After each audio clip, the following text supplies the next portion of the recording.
Unfortunately, most boys and young men look at people like Andrew Tate and Muhammad Hijab and take them as examples of masculinity. They don't realize that these men are in actuality so insecure about their own masculinity that they have to spend their whole lives in bravado, putting on a fake tough guy act as a way of seeking validation from everyone else.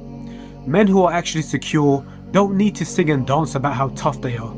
As part of this bravado, these guys preach hate, violence, intolerance, and vengeance, all under the masquerade of strength. But what does strength look like in a real man? Take the Prophet Muhammad, peace be upon him, as an example. He cried on many occasions, whether upon receiving revelation, the loss of loved ones, or during night prayers. He sought comfort from his wives and friends, and he was never afraid to ask for help.